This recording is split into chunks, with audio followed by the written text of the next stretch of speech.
Que vous soyez business analyst depuis 20 jours ou 20 ans, je suis sûre que vous avez vécu ou que vous vivrez des moments très paradoxaux tout au long de votre carrière. L'amour de notre métier et le désarroi face à certaines situations compliquées peuvent alterner sans crier gare et pour cause, on ne nous a pas tout dit.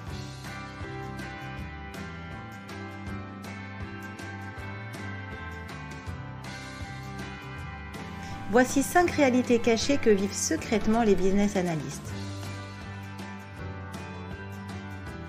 La première est que 98% des BA n'ont eu aucune formation préalable.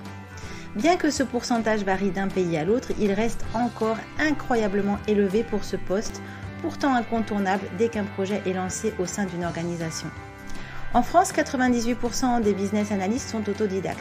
Dans la majorité des cas, on est business analyst sur le papier avant de le devenir, au travers d'une pratique sur le terrain et si on a la chance, ou un employeur conscient de l'enjeu, de formation ou de mentorat interne à sa propre organisation. Seconde réalité cachée, à chaque fois qu'un BA commence un nouveau projet, il doit réapprendre son rôle. Deuxième point commun à tous les business analysts, nouveau projet égale nouveau rôle.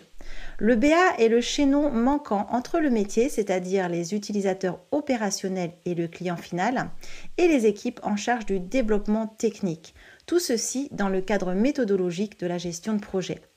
Donc lorsqu'on change un ou plusieurs de ces paramètres, on change également la façon dont le business analyst va travailler, interagir, recommander, analyser, créer de la valeur. Imaginez la complexité que cela représente de passer d'un secteur d'activité à un autre, de la connaissance des besoins d'un département d'entreprise à un autre ou encore d'un contexte non réglementé à un environnement extérieur régulé. De plus, la prise en compte du facteur humain est fondamentale quand on est business analyst. En effet, l'une des activités les plus importantes est la collaboration avec de multiples parties prenantes. Ainsi, même si un BA poursuit ses mandats au sein d'une même organisation, ce qui coulait de source sur un projet antérieur peut s'avérer compliqué sur un autre, et cela juste parce que la dynamique relationnelle a changé. Troisième réalité cachée, un business analyst a de multiples casquettes. Les activités et livrables de la business analyse sont nombreuses et variées. C'est comme si je vous disais qu'il vous fallait un spécialiste des BTP pour construire votre maison. Il devrait savoir faire de la maçonnerie, de la plomberie, de l'électricité, poser les menuiseries, les cloisons, tout en conduisant les travaux et en étant interlocuteur du client final. La plupart des entreprises ont une compréhension limitée de la business analyse et de son positionnement au sein des projets. Ainsi, le BA est souvent perçu comme étant ce fameux spécialiste BTP, ce qui le conduit à jongler entre plusieurs rôles en fonction des contraintes internes et externes du projet et de l'organisation. Parfois product owner, proxy product owner, chef de projet MOA, AMOA, responsable des processus et des procédures, analyste ou concepteur fonctionnel, responsable de la qualification ou encore formateur utilisateur, ces étiquettes ajoutent de la confusion à une discipline déjà bien complexe. Quatrième réalité cachée, le titre de business analyst est parfois un titre fourre-tout. Résumons, les business analysts ont souvent du mal à cerner leur propre périmètre, leurs activités et livrables, lesquels changent selon l'entreprise, le secteur d'activité ou encore le service au sein d'une même organisation. Alors quoi d'étonnant à ce que les employeurs, les recruteurs, les chefs de projet eux-mêmes ne sachent pas ce qui se cache exactement derrière ce rôle. D'où l'urgence à éduquer. Écoutez par exemple l'expérience de Marc. La business analyse est un rôle spécifique avec des bonnes pratiques précises, mais beaucoup d'entreprises utilisent ce titre de business analyst comme un rôle fourre-tout avec un périmètre très large. Si vous compariez mes activités à celles de certains de mes collègues, eux-mêmes business analysts, vous auriez l'impression que nous n'exerçons pas du tout le même métier, tant nos tâches diffèrent. Cinquième réalité cachée que j'aurais bien aimé connaître avant de devenir business analyst, le syndrome de l'imposteur qui nous guette tous. Le syndrome de l'imposteur, c'est cette impression erronée d'être perçu comme plus compétent qu'on ne pense l'être et que cela finira par se voir. Les business analysts commencent en général à se sentir réellement compétents après de nombreuses années à pratiquer leur large palette d'activités.